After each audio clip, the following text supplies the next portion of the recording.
Hello and welcome to Samuel's Fortress. I'm your host Kirill, and this will be our first video in the second series of videos on the Macedonian question.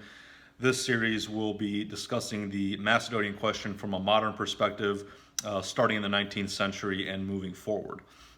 Now, this video in particular is going to be about the Bulgarian national revival, which occurs in the 19th century. However, before we get into the national revival period of the 19th century, we have to step back to the 18th century to discuss some of the ideological groundwork on which the Bulgarian national revival is built.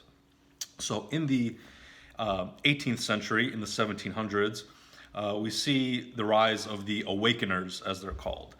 These are people who try to awaken the Bulgarian national consciousness, the national identity. They try to resurrect what has been lost throughout the Ottoman period and restore the Bulgarian national identity, which was present in the medieval period prior to Ottoman rule. And the most famous of these awakeners is Saint Paisius of Hilandar. Saint Paisius is considered basically the father of the Bulgarian national revival. And Saint Paisius, he was born in the town of Bansko. Bansko is in Pirin, Macedonia, and he was born there in 1722, I believe. Paisius becomes later in his life a hiero monk, basically a priest monk. He's an Orthodox cleric. And what Paisius wants to do, as I've alluded to, is to restore, to revive the medieval Bulgarian identity. Now, Paisius, as a monk, he lives in a monastery. He lives in Hilandar Monastery on Mount Athos, hence the name St. Paisius of Hilandar. Now, Hilandar is actually interesting. A lot of people wonder why Paisius was at Hilandar, since Hilandar is a historically Serbian monastery. On Mount Athos, there are 20 monasteries. 16 of them are Greek, 4 of them are non-Greek. The 4 monasteries that are not Greek are Russian, Romanian, Serbian, and Bulgarian. And Hilandar, like I said, is the historically Serbian monastery. In the medieval period and presently today in the 21st century, it is a Serbian monastery. However, during the 18th and 19th century, Hilandar is actually pretty much dominated by Bulgarians. Most of the monks there are Bulgarians. And some of the texts I have, they actually refer to Hilandar during this time period as a Serbo-Bulgarian monastery. So that's where Paisius is located during this period, during the 18th century. And that's where he starts his work on this, his studies on who the Bulgarians were in the medieval period and trying to revive this identity in this late Ottoman period. And he first, like I said, is at Hilandar. He then moves to Zograf Monastery, which is the historically Bulgarian monastery on Mount Athos. And at Zograf, he goes through all of their texts from the medieval period, trying to find out, who the Bulgarians were, try to recreate the medieval Bulgarian history, and so forth. And he does a lot of this work at Zograf with the texts that exist there. He also goes to the Austro-Hungarian Empire to look over Western sources that exists in the Austro-Hungarian Empire. He also finds a lot of Russian texts there. So he's not only studying kind of the Bulgarian history from the Bulgarian perspective, but he also takes in kind of the Western sources and incorporates all of that together. And with all this knowledge that he's acquired during the 18th century, St. Paisius creates his kind of seminal work, which is the Slavo-Bulgarian history. This is a history book, essentially, that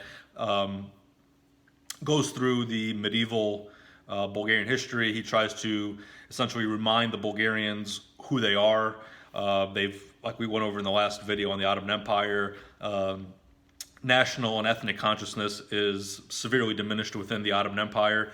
So this Slavo-Bulgarian history is a way to provide the Bulgarians a resource to see who they are, to see what their history was, and to kind of inspire them to recreate the Bulgarian identity, to revive or to resurrect this identity.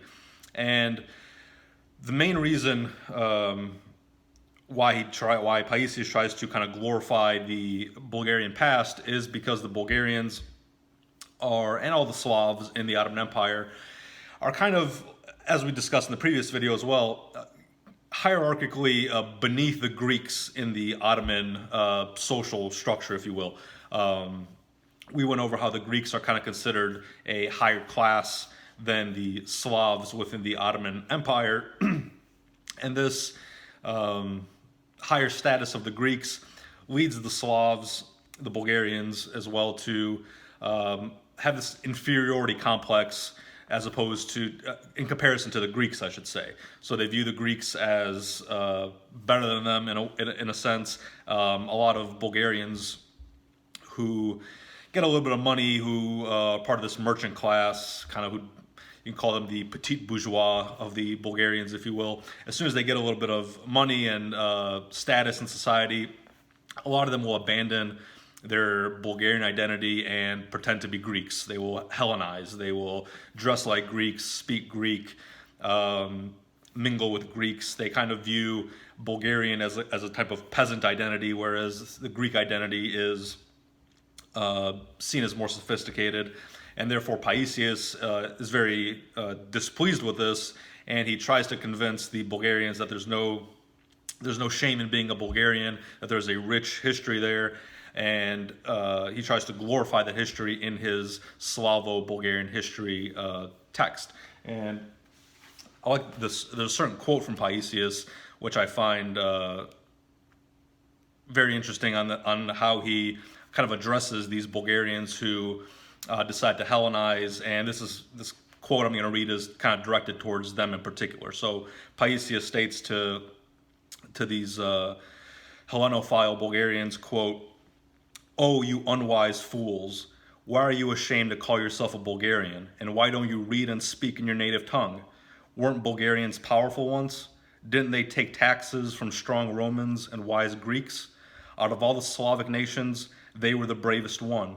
Our rulers were the first ones to call themselves kings, the first ones to have patriarchs, the first ones to baptize their people. Why are you ashamed of your great history and your great language? Why do you leave it to turn yourselves into Greeks? Why do you think they are any better than you? Well, here you are right, because have you seen a Greek abandon his country and ancestry like you do?" So, pretty strong words from Paisius directed towards these Hellenophile Bulgarians. And this is kind of the groundwork that Paisius lays in the 18th century for a national revival in the future. Now, while Paisius' words are inspiring, they're just words. Someone has to put this into action.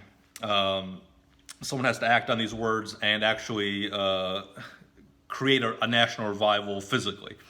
So this starts, again, in the 19th century. And what occurs in the 19th century is a lot of the dynamics within the Ottoman Empire start changing.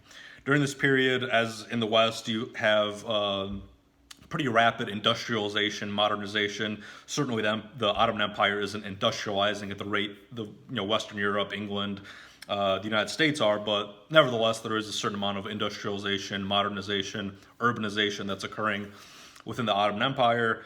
In the Balkans specifically, this is occurring in Constantinople, or Istanbul I should say at this point, and Adrianople. These are kind of the two main population centers within the Balkans, within the Ottoman Empire, which are seeing a growth of urbanization.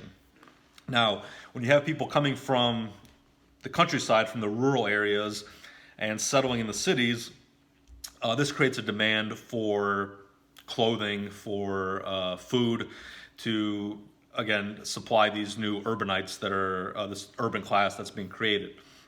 Now, the people who will provide the clothing and the food for these urban Ottomans are Bulgarian sheep herders and Bulgarian farmers. Basically, you need wool and cloth for clothing, and you need meat for food.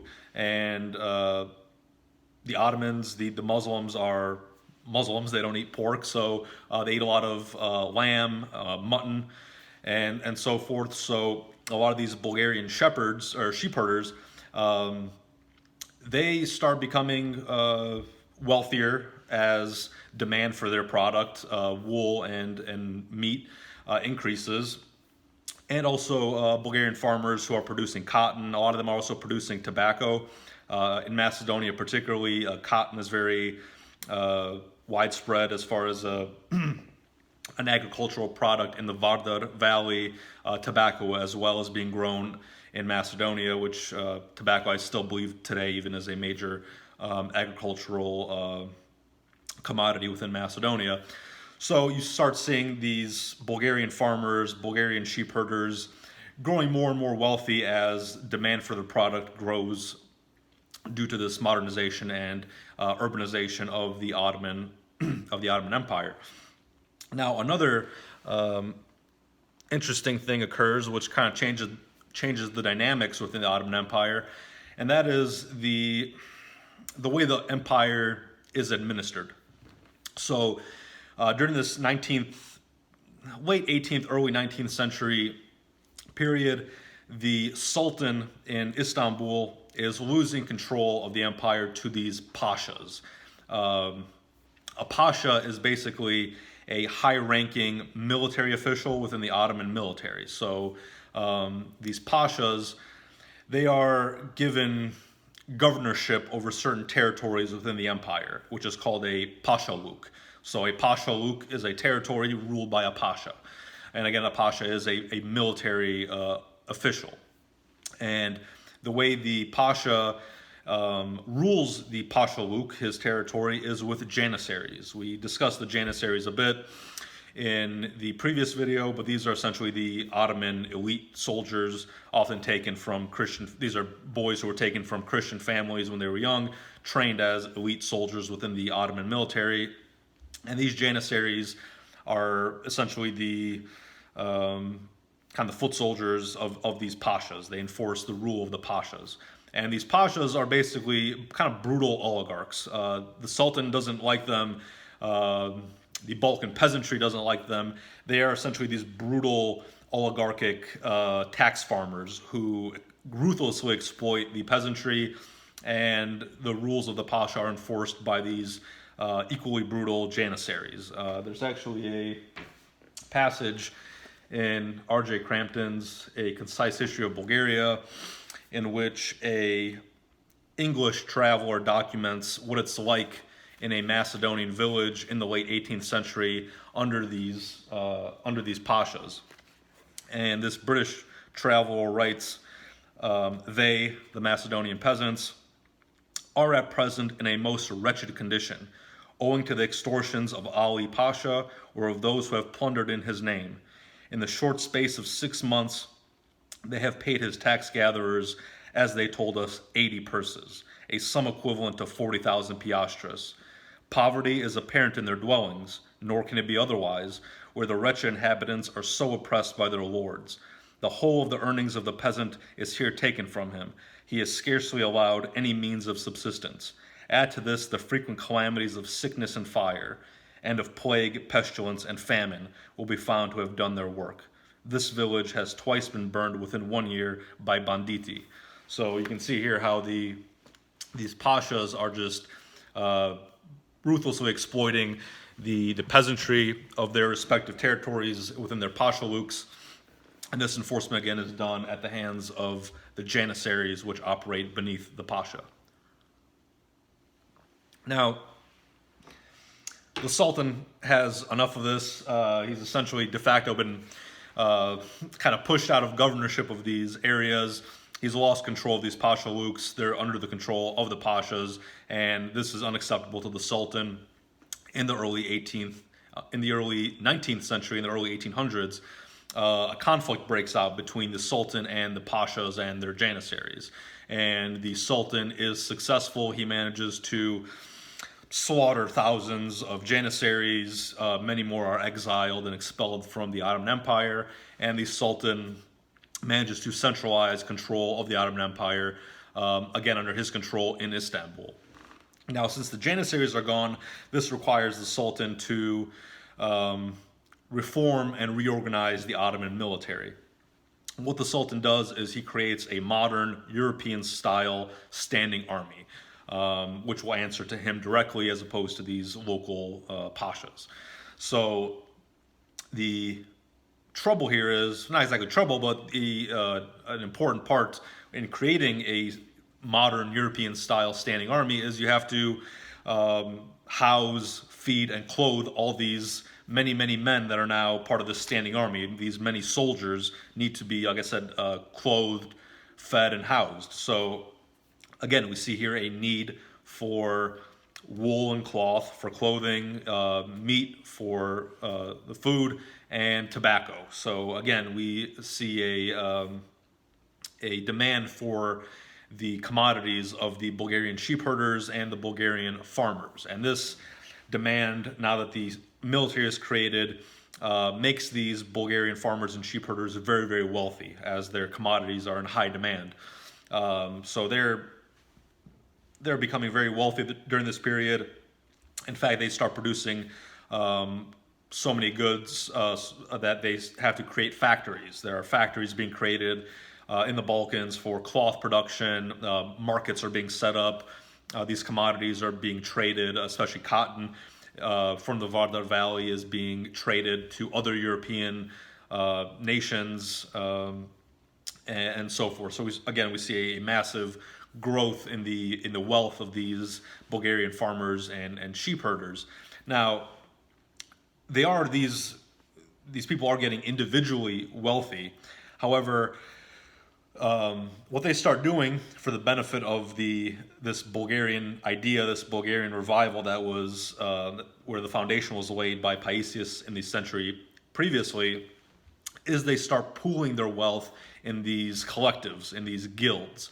So these guilds, which are being formed again by Bulgarian farmers, sheep herders, merchants, and so forth, these guilds start creating infrastructure for the Bulgarians. We're talking about churches, monasteries, markets, even fountains in the middle of towns, clock towers, and so forth. So again, these guilds are the main economic resource by which this revival starts occurring. First by the creation of buildings, and then by the creation of, more importantly, of schools.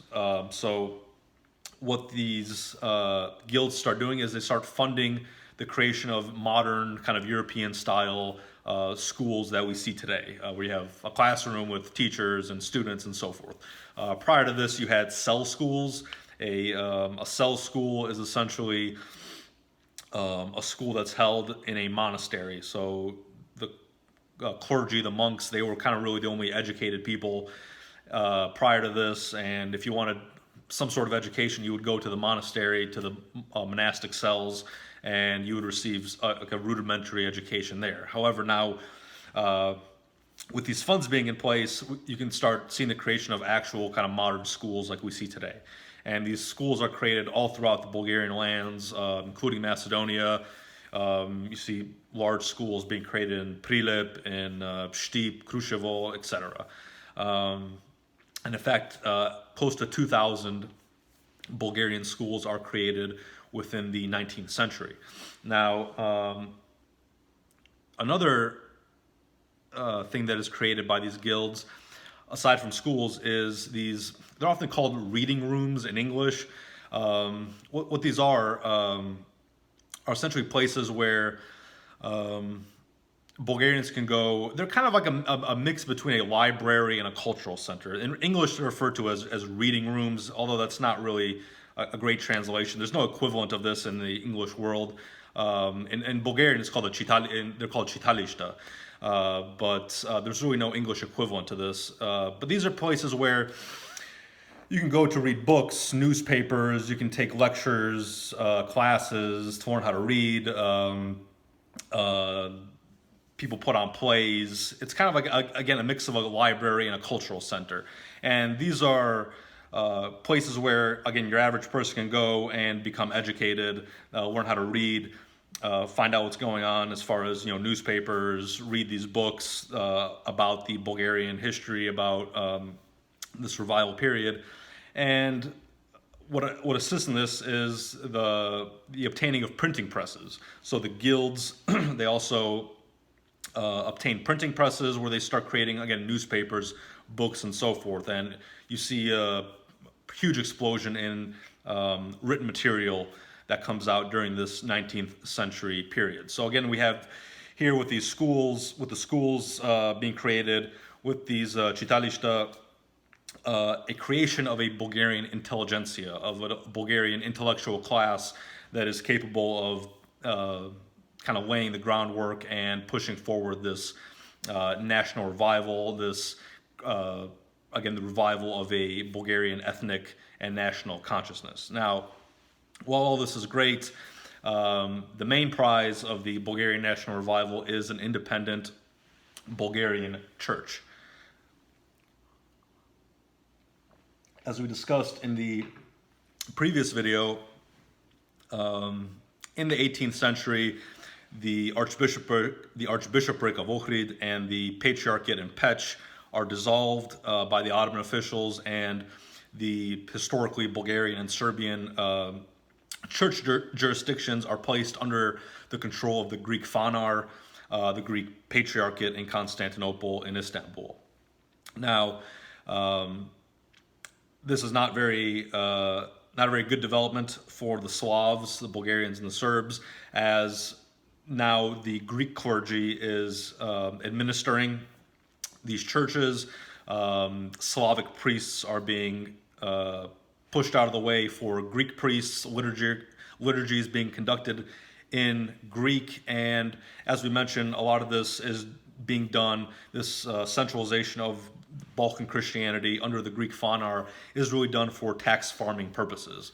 In addition to the state imposing, kind of crushing taxes on the Balkan peasantry, the Greek Patriarchate is also imposing even more oppressive taxes. In fact, the taxes being imposed by the Greek Patriarchate are twice as high as by the Ottoman administration itself. So we have, again, exploitation, financial exploitation by the Greek Patriarchate. We have the elimination of Slavic priests, of Slavic liturgies in place of Greek priests and liturgies, and this is unacceptable to a lot of the Slavic peasantry.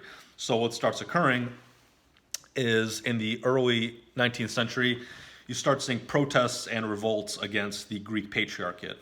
In 1825, there is a huge protest in Skopje, basically demanding Slavic priests and an end to these financial burdens through the taxes of the Patriarchate. But that's not the only protest that occurs. The 1840s are a period of heavy and intense protests against the Patriarchate all over the Bulgarian lands. Ohrid sees massive protests during the period of the 1840s, again demanding that taxation stop and that Slavic priests be brought back. Now, a common slogan you will see during this time period throughout the Bulgarian lands is, "Without a national church, there is no salvation." So the Bulgarian national revival cannot be completed, even though they have schools and this idea of reviving the Bulgarian ethnic identity. That's not good enough. We need our own national church in order to be truly independent, in order to fully develop a national revival, a resurrection of the Bulgarian identity. A Bulgarian church must be created. Now, these protests continue, and the first victory we see is in 1849. In 1849, the Sultan agrees to create a Bulgarian church in Istanbul. So this is not a creation of a Bulgarian jurisdiction throughout the Balkans. This is simply one church that is being created in Istanbul that can operate in Bulgarian. Again, this is for the time being, a small victory, but nevertheless, it is a victory.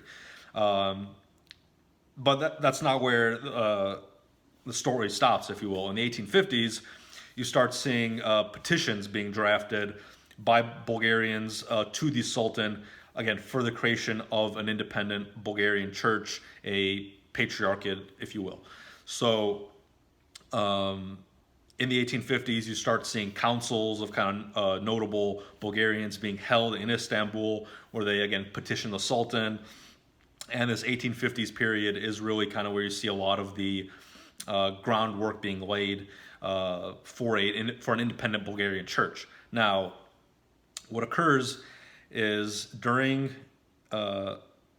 Easter services, in the year of 1860, the Bulgarian bishop in Istanbul, Ilarion Makariopolski, during the Easter liturgy, he omits the name of the Greek patriarch during the liturgical prayers. So during a church liturgy, the bishop or the priest will name various hierarchs within the church, and here the Bulgarian bishop specifically omits the name of the Greek patriarchate, basically acknowledging that he does not recognize his authority, and this is a kind of de facto declaration of independence, a declaration of autocephaly. Now, what happens is the various Bulgarian churches, the various churches throughout the Bulgarian lands hear about this, and they follow suit. First is the church in Veles, where they also start omitting the name of the Greek patriarch, and this spreads throughout the 1860s to where basically all the churches in Macedonia, Thrace, Mysia are no longer recognizing the authority of the Greek patriarch. Now, this kind of reaches a boiling point, and in 1870, after this decade of conflict between the Bulgarians and the Greeks over church jurisdiction, the Sultan does grant the Bulgarians the right to an independent church, the exarchate, the Bulgarian exarchate. An exarchate is a church jurisdiction under the control of an exarch. An exarch is a bishop who is beneath a patriarch but above an archbishop. So a exarchate is created by the Sultan, and the Bulgarians at this point have a de facto and independent church. Now, it's a little bit confusing here on which jurisdictions will fall under the patriarchate, which jurisdictions will fall under the exarchate, which jurisdictions will be Greek, which will be Bulgarian. Now, the territories that are pretty much exclusively Bulgarian, those will clearly belong to the exarchate. However, regarding territories or jurisdictions where there's a mixed population, Bulgarians and Greeks, such as the case in Macedonia, the Sultan calls for plebiscites, for votes to be held to determine where the people want to go. So Macedonia is technically under the patriarchate, under the Greek patriarchate, but the Sultan says, if you hold a vote and at least 2/3 of the population vote to leave the patriarchate to go to the exarchate, they will be granted the permission to do so.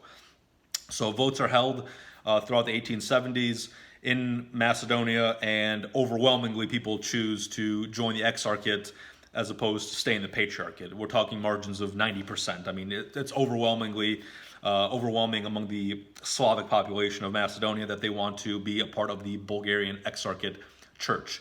And basically we see again, Macedonia, Thrace, Mysia, these historically Bulgarian lands fall under the jurisdiction of this Bulgarian exarchate church.